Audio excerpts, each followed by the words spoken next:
conditions. Some of the barrels that they had them in had buffalo and the native grass.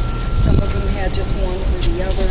Put them through different rainfalls and everything. And what they saw was that the buffalo grass is not competing the native grass for resources.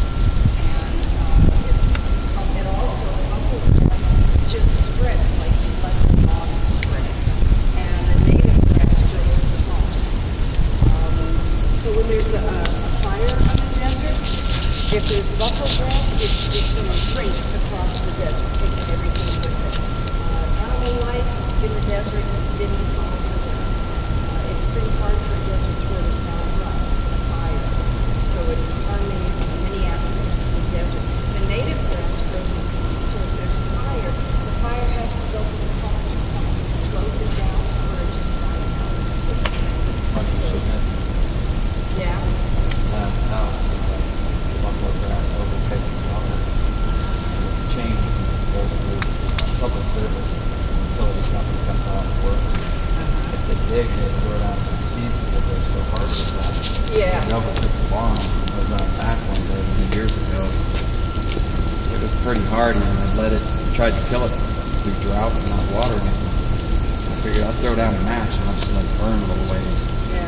I couldn't get to the hose fast enough to put that stuff out. It got to the It just raced ahead of you. Yeah. I didn't do that again. Didn't kill it either, did it? So you can imagine what it's doing out on the face of our desert. Plus, I mean, all the animals, insects, everything in the desert is evolved for a certain environment. Are you wanting to get through with here? Okay.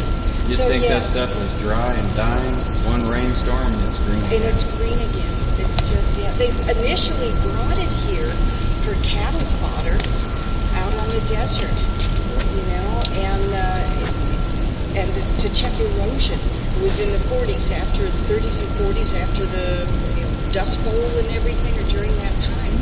And it did its job well, but unfortunately it's just taken over. It's really not good. Yeah, same kind of a thing. Okay, I'm taking you down below to cool you off. Come on. I'm wondering how come the winter season is more popular than this time of year? How come the winter season is more popular? Yeah, I was told by the ladies up in the office that sometimes you get like 900 people through here right after Thanksgiving, and then through It's April. cooler, yeah. It's much cooler. People call them snowbirds because they come from all over to live here during the winter months, you know, and then they leave for the summer because it's so darn hot here in the summer. Normally, they're keeping this desert a pretty nice temperature in here because of this research. Normally, it is so hot in here, you know, because we've got that summer sun just beating down in here. No, it gets really hot. Were you here 3 weeks ago? We had a heat wave that was, the places in Phoenix was hitting like 119. You know, planes can't take off when it's like that. Yeah. They can't get off the ground even. It is pretty hot where we live. Where do you live? Well, Chandler is just outside. Oh of yeah, Phoenix. you're right. You know what it's Yeah, like. we're kind of on the borderline. Yeah. We're pretty close. Pretty darn close. You guys get really sweltering too. Wilson Valley.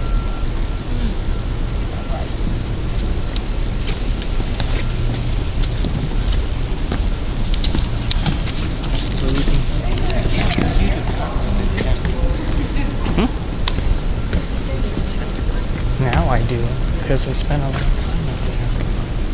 School, friends and crap. I barely spend I